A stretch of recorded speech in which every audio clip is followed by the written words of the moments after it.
Hi, and welcome to Ones and Twos, FP's economics podcast. Every week we take a couple of data points, we use them to try to explain the world. I'm Cameron Abadi, FP's deputy editor, with you in Berlin, Germany. As always, Adam Tooze, FP's economics columnist and Columbia University professor, is with us this week in Stockholm. Hi, Adam. Hi, Cam. So, in this week's show, we're actually not going to be covering any specific hard news per se. We thought we'd offer up a kind of summer episode covering different aspects of culture. One segment from high culture, one segment from, I guess, more popular culture. The second half of the show will be talking about the NBA Finals and basketball. But first, we're going to be doing something more from the high culture end of things. And the data point there is 28, which is the number of paintings by Jan Vermeer that were gathered in Amsterdam in a unique mega exhibition of Vermeer's artwork. Now, the largest ever collection of Vermeer paintings is going on show at the Rijksmuseum in Amsterdam this week. Never before have so many works by the enigmatic master been assembled in the same place. The show is an international sensation, sold out within days. That just closed this past week. 650,000 tickets were sold, but that did not allow everyone who would be interested in seeing that exhibition to attend. Adam, you were one of the people who managed to get in. How did you like the exhibition? It was fantastically interesting to see all the Vermeers, or to see whatever, almost 80% of them, I guess, right? 28 out of 37 odd. And they're thought to be in existence. I mean, you do get the impression of an artist who had essentially one register, like who focused on these extraordinary floodlit interiors and the light, really, and the coloration and the texture. Preoccupied also, I have to say, with gender and sexual relations. I mean, really an extraordinary kind of insight into the Renaissance mind.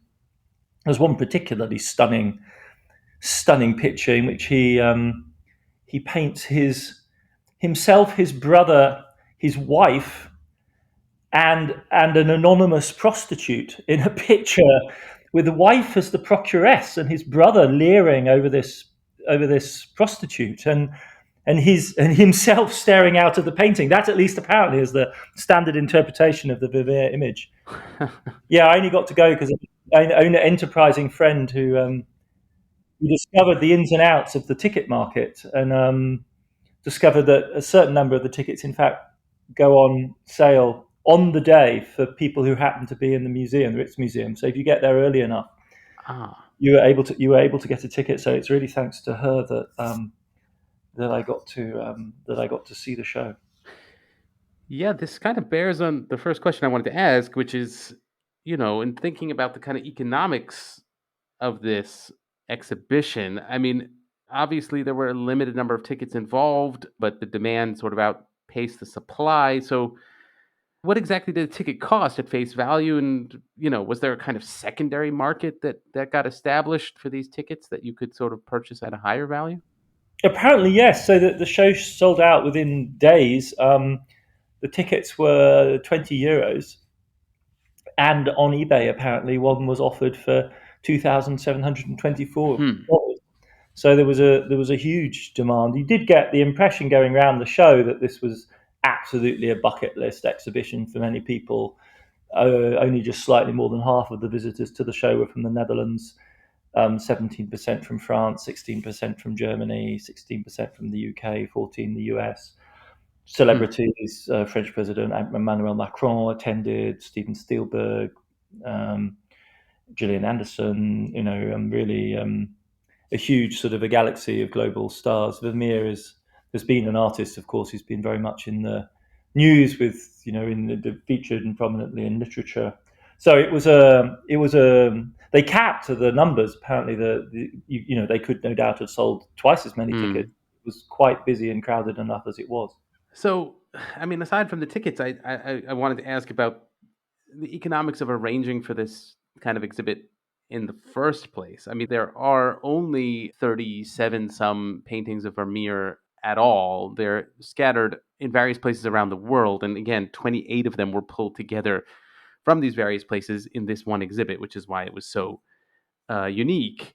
And that got me wondering, what are the arrangements for lending artworks like this? I mean, transport and insurance, I imagine, are expensive, but are there other costs as well on top of that? Do museums sort of pay rent for the period that they have the paintings from other institutions?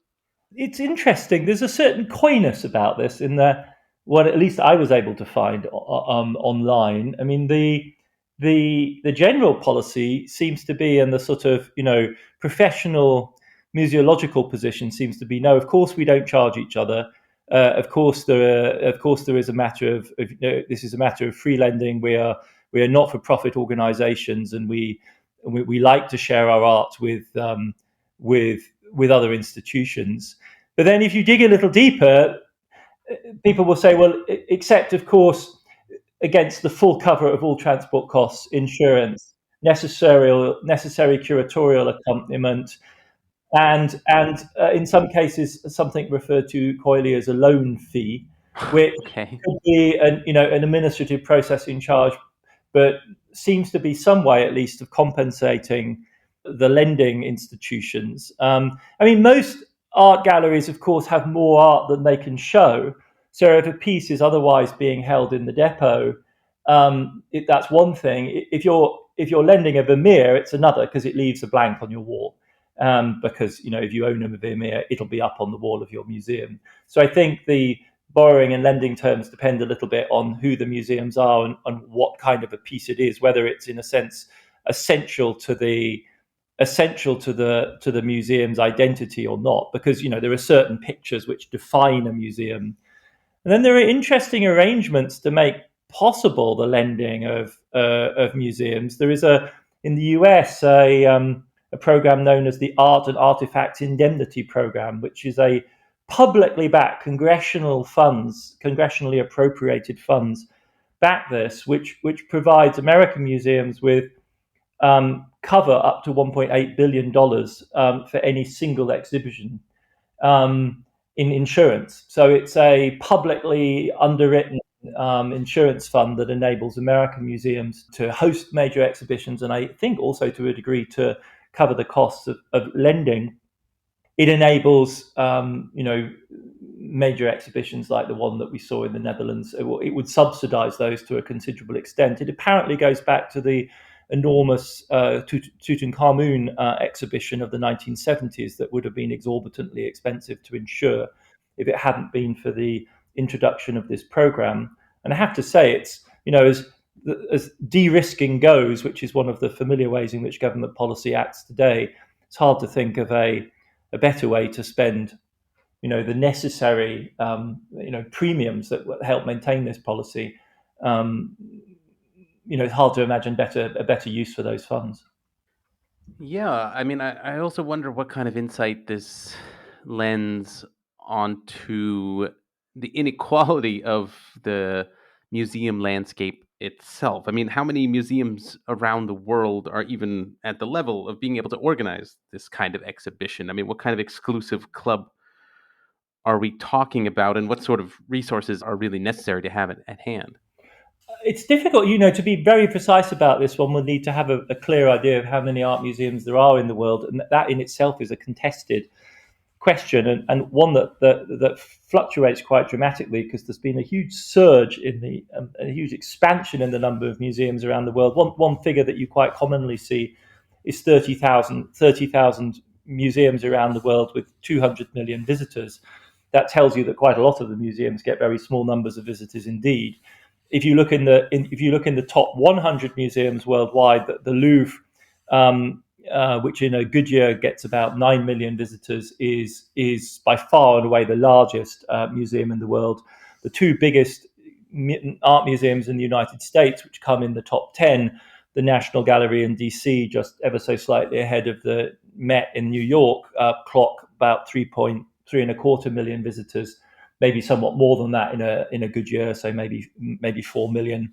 And once you get down to the 100th most popular art museum in the world, you're talking about 600 to 700,000 visitors a year. So there is a huge falling away, if you like, within the group of art museums in the world, and probably as contenders to pay the insurance, packaging, moving, curatorial accompaniment. You might be talking maybe about that top 100 group as the sort of museums that would be capable of hosting a major international loan-based show like this. That doesn't stop much smaller museums doing very impressive work. In the end, after all, what you've got to do with the picture is wrap it up in in a crate, buy some insurance, which could be a few dollars on every $1,000 of the painting's value, and buy it a first class or business class seat on an airplane, and then you just put the picture in the airplane seat, which is how in the end you would move. Not Vermeer's obviously, but if you were moving artworks worth a few $100,000, that might be the most the most conventional and easy way, convenient and easy way of moving them around. I imagine there's an element of sort of cultural capital there as well, like in the sense of just these big institutions being in touch with each other already, or just sort of having the clout to sort of call upon one another in that way. Absolutely. I mean, the Vermeer exhibition apparently came together as a result of the realization in the Netherlands that the Frick Museum is undergoing massive restoration work in New York, and there are a clutch of New York Vermeers that the Rijksmuseum realized it might actually be able to get hold of. They might be available for loan. And so it's an opportunistic kind of move to take advantage and to make, or to put it a different way, to make best use of the extraordinary collection in the Frick, to put it on display. So there is an element of contacts, there is an element of belonging to the elite club, and then there's also the opportunism of entrepreneurial curators realizing that key images might actually be available for loan. So I guess I wonder, in black and white terms, after all the effort is put into this kind of exhibition, all the tickets are sold. I mean, do these kinds of exhibitions actually turn a profit? Are they profitable overall? Well, it's a little bit difficult to get precise information about this. I mean, I looked in the accounts, for instance, of the National Gallery in London, which is interesting because the National Gallery doesn't normally charge for entrance, so you can see all the revenue they get from tickets is essentially from exhibitions, but there's no costing. So the revenue flow is counted as a revenue flow, but they don't account for the costs that are necessary to generate that revenue flow in the same balance sheet. So it's been quite difficult. I mean, when you start doing the numbers, they're surprisingly modest. So the Vermeer show, 650,000 people over 16 weeks. Tickets, shall we say, an average of €20 a head, not allowing for concessions on some and everything else. So that's a revenue flow of, shall we say, optimistically, 12 to 13 million euros. That's very small business, right? This is not gigantic flows. The pictures, 28 Vermeers, I mean, if we conservatively value them at 100 million each, like you're talking $2.8 billion worth of art. And ensuring that has got to cost you millions, right? At the very least. And then you've got to pay the staff, the curatorial effort. So, I mean, if they are profitable, we're not talking mega bucks here. Like, I mean, if you add in the sales of catalogs and merchandise, say, optimistically, we doubled our ticket revenue, we'd be talking about a revenue flow before any costs of maybe 24 million euros, something like that. For this show, which we're talking about, which is global news, is an art historical sensation. And in any kind of major line of business, that's peanuts. I mean, 24 million is, the revenue that a major corporation will generate literally in a matter of minutes. So there's an extraordinary discrepancy here between the cultural significance of having assembled, 80% of the entire oeuvre of one of the greatest artists in the Western canon, and generating headlines around the world, and 2/3 visitors, and making people's lifetime bucket lists of art historical happiness, and the kind of money that it moves in relation to this. And if you have a less successful show and significant insurance costs, significant installation costs, I mean, 28 million euros buys you a big house, one thing, in London. That's all. Like, so if you talk about the renovation, putting the things up, it's.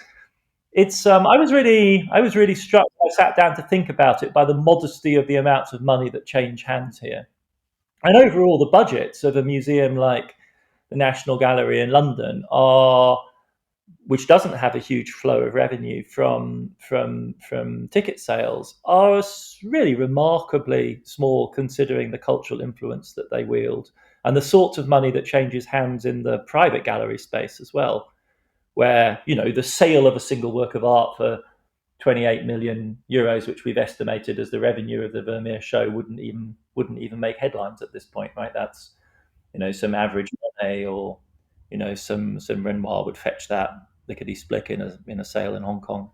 Yeah, I mean, obviously, this exhibition only happened because so many of the artworks were in the hands of museums and institutions inclined to lend them and dedicated to showing them. And that got me wondering, I guess, as a final question, about how this relates to the private art market that you're also mentioning here. I mean, when auction houses and galleries sell works of art, are they discriminating between buyers on these kinds of terms? I mean, do they ask whether the art is likely to be shown at all or made available for future exhibitions like this? Well, I think we need to distinguish here carefully between the auction houses like the Sotheby's and the Christie's of this world and the big galleries like Gagosian or Pace or something like that. And the Sotheby's and Christie's make the vast majority of their money as auction houses, where there are really rules of neutrality that prevail with regard to the relationship between the sellers and the buyers once the thing is put up for auction. They really do act as a kind of honest broker between various buyers. Of course, there's politics behind the scene, but broadly speaking, they make the piece available for sale and there's a reserve price and then the buyers have at it. They also have a private market niche within their business. It's a small fraction of their overall business. And in that, they go looking for particular pieces of art. A museum wants a Picasso from the 1920s and they'll go looking for a post-Cubist Picasso for a museum. Conversely, they'll have a seller who knows they've got a blue period Picasso, and they know that there might be buyers that will be particularly interested in this, and so they'll try and mix and match the two. In the gallery space, right, where the broker is acting not between a buyer and a seller, but between an artist and the market, the galleries are much more strategic, and they absolutely will, when they've got an artist who's in high demand, select the clients they sell the art to and offer it to. And it's generally speaking not necessarily whether or not they would make it available for public exhibition, but whether they want this piece of work hanging in somebody's mansion in the Hamptons, that season. Do they want this sort of this artist's work to be seen in that kind of location rather than another? And when they're making the market for art like this, the galleries are extremely strategic. They will, for instance, buy large volumes of an artist's work on their own behalf and store it, if you like, until they judge the market to have reached its optimum point. So there in the gallery, as opposed to the auction house, as opposed to the museum space, the galleries, of course, will put on shows, as will the auction houses, but the galleries are doing so in a much, much more strategic way. I mean, they really are branding essentially an artist in a certain way, making a market for that person's work, creating a narrative around it, positioning it in a certain way. So acting, of course, essentially as partners of the artist in the promotion of the work for maximum profit. And so, yes, they're very, very strategic about who they sell to. Got it.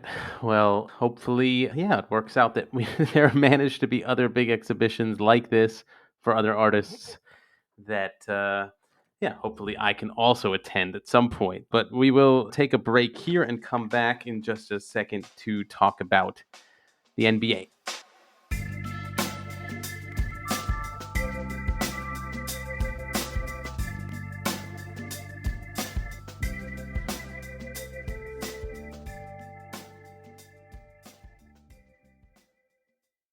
Hi, welcome back. The next data point is 11.5 million.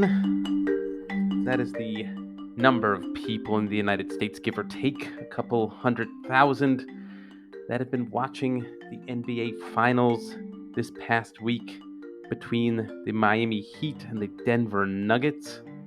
That's NBA basketball for the uninitiated.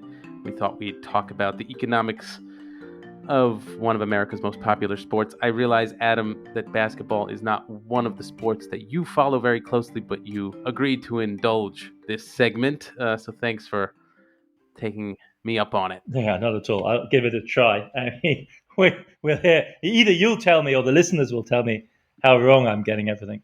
Well, I don't know. I'm not an expert. I did play I played basketball on my high school team. Although play is maybe an exaggeration. I was good enough to make the team, but didn't play very much. Mostly watching from the bench. But yeah, we'll give this a shot. So one thing that is true about the NBA these days is that the very best basketball players, including one that is playing right now in the finals, I'm referring there to Nikola Jokic, are from outside the United States. So I guess I'm curious, when exactly did basketball become so internationalized, and what exactly triggered that development as far as you can tell? Well, as far as I'm able to establish, it's a story that goes back to the 1970s. I mean, there's an interesting story to be told here about sports diplomacy in the 70s with ping pong, because it played a very important role in the Nixon Kissinger era of opening up to China. But the NBA's first international exhibition game took place in Israel, apparently, in 1978, Maccabi Tel Aviv against the Washington Bullets. And obligingly, the NBA team lost 98-87, which opened the door to controversy and excitement. And the 80s saw an influx of foreign players to the NBA. And in 1992, then really the NBA, I think, launches its push for globalization in earnest. I mean, again, you could say this segues rather nicely with the unipolar moment, the heyday of what we remember of globalization, when the NBA basically provided America's Olympic basketball team. So the rules were changed so that professional players could play in basketball in the Olympics, and the Dream Team, so-called, featuring Magic Johnson, Michael Jordan, Larry Bird. I mean, even I remember this event. I mean, I was not any longer young at that point, but I remember the phenomenon of these extraordinary, legendary American players appearing on the world stage, and they didn't lose. They totally dominated. The NBA's first Chinese draft, hero was Yao Ming, I guess, who was recruited in 2002, which helped to create the popularity of the NBA in China. And since 2006, really, the NBA has been doubling down on its globalization strategy, and the recruitment of talented European, African, Asian players to the league has contributed to that very dramatically in the last decade or so.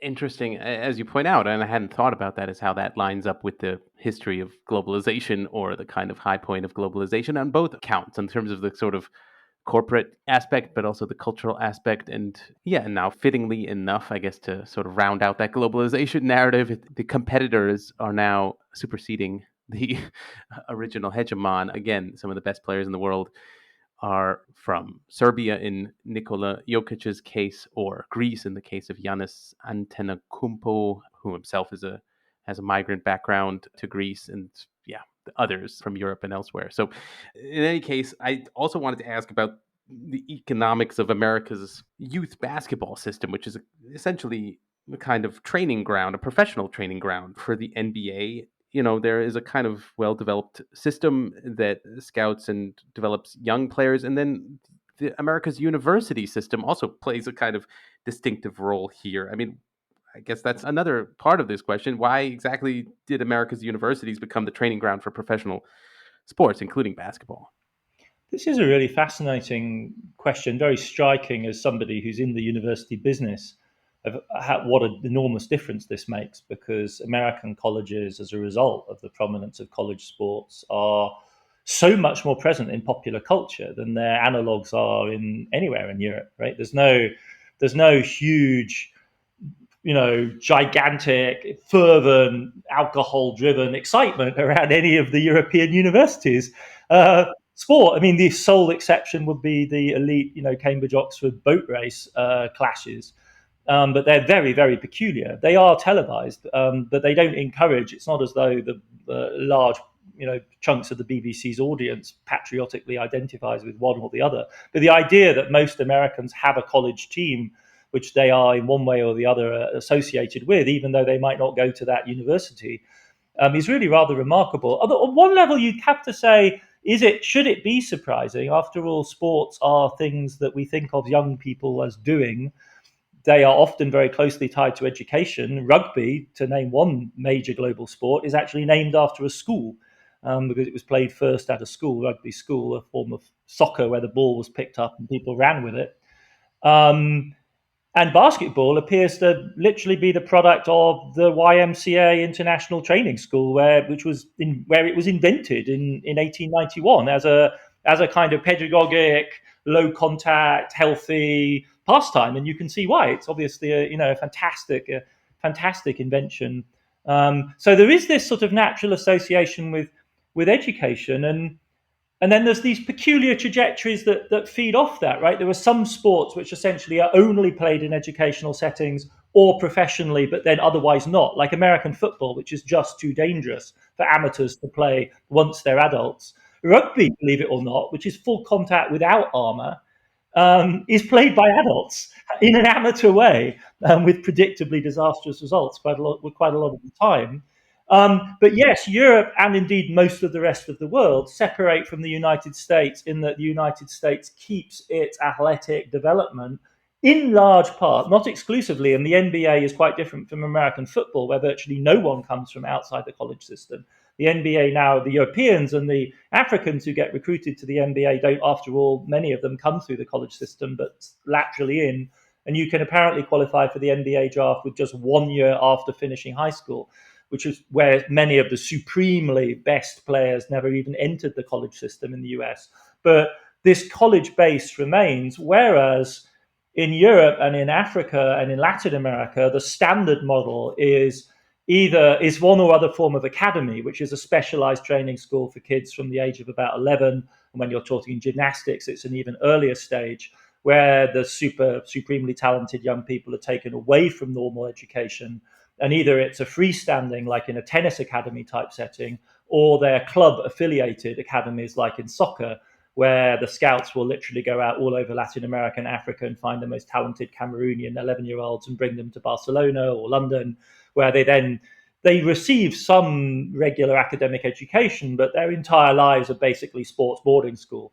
And the consequence of that for players' psychology has been documented, I think, most graphically in the individual sports. I think it's Andrew Agassi has been very forthcoming about the damage that this did to his psychology, the healing nature of his relationship with Steffi Graf.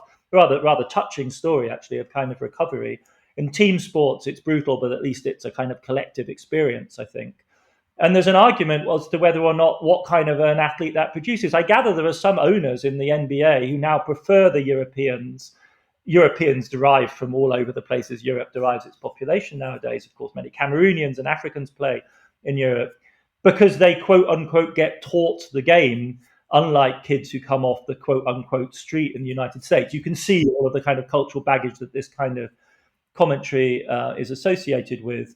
From an educator's point of view, one has to say that the American system, though weird, and though it clearly warps the agenda of many colleges and produces very strange, phenomena in the form of one lot of college kids wearing the name of another college kid on the back of their jersey. I mean, to a European, unthinkably weird star cult personality cultures.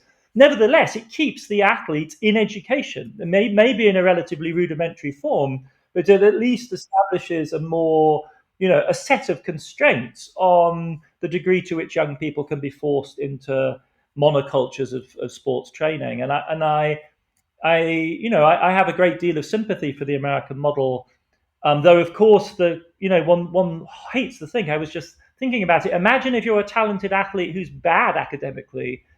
and then finds that you can't essentially qualify to play the game. Now, I don't know how many cases like this there are. I'm sure there are educational institutions which are willing to bend practically every rule in the book to get, the players that they want. But nevertheless, it's a huge pressure on those young people to, as it were, excel in both dimensions, and the experience of failing in either one or the other must be very crushing, especially if, your college funding and everything else hinges on it. I guess finally, I wanted to ask about basketball's relationship to injury and, the economics of health related to that. I mean, basketball is a contact sport, but there are certain strict limits for that contact. Does that make it safer in terms of the risk of catastrophic injuries compared to other sports? I think that is a notable fact of, if you enjoy watching American football and then go to watch a basketball game, you do suddenly realize that it's a little bit like turning vegetarian, in the sense that you no longer have the repressed guilt of watching very large men hurt each other and inflict absolutely massive and repeated trauma on their opponents in the game, because broadly speaking, it's a game. It isn't that people don't get injured, but it's not a game in which contact, collision, hitting, quote unquote, as the American football phrase has it, is the norm. And it was quite a shock to me, because I do habitually watch American football, and you don't realize quite how much violence you are internalizing and watching any given game, whereas you can happily watch an NBA game for a couple of hours and no one is clearly getting hurt in the process of playing, which is a relief. The statistics bear this out as well. If you look at injuries of school kids playing sports, college athletes, or in the professional leagues, it isn't a sport without injuries. I mean, you can't play a high intensity physical game like this, which does involve contact, but between players, but where contact is not essential. You can't play it without people getting hurt. Ankle injuries appear to be the most common strain. Most alarmingly, perhaps are eye injuries, which players accidentally inflict on each other. But no, it seems on that score, it's not one of the sports like rugby and or American football, which have to reckon with trauma, head injury, lasting damage from playing the game as an almost necessary side effect of the sport. That too is testified to by the fact that some players are still playing it clearly in their late 30s, even early 40s, which will be hard to do. It's very, very difficult to do. Only in extremely exceptional cases in American football does anyone survive that long, because the damage the body takes is just too great. Yeah, I'll admit I think about this watching my son play various sports. And even when it comes to soccer, I mean, soccer is a game where you're encouraged to use your head to slam the ball into the goal. And sometimes I think, I wonder if that's such a wise idea. And we now play with a much lighter ball, when soccer 20, 30, 40 years ago was playing with a much heavier ball, which when waterlogged was like a very large object, very heavy object moving fast. And the other thing in soccer is the kicking. The European and Latin American players in particular are notorious for the amount of drama and theatrics that goes on. But if you speak to anyone who's actually played soccer at a professional or semi-professional level, they'll tell you need to be heavily built to survive the amount of contact that goes on in the professional game. So it's much more a contact sport than you would imagine. From the general idea, basketball does seem to be somewhat exceptional in this respect, in that it's particularly low level of hazard. Yeah, unfortunately, you need to also have the stature for it, and that's something you just genetic lottery. I don't know if my family will qualify for that in any way. But we should probably stop here. But maybe we'll do other sports in the future. Ping pong is a possibility, maybe.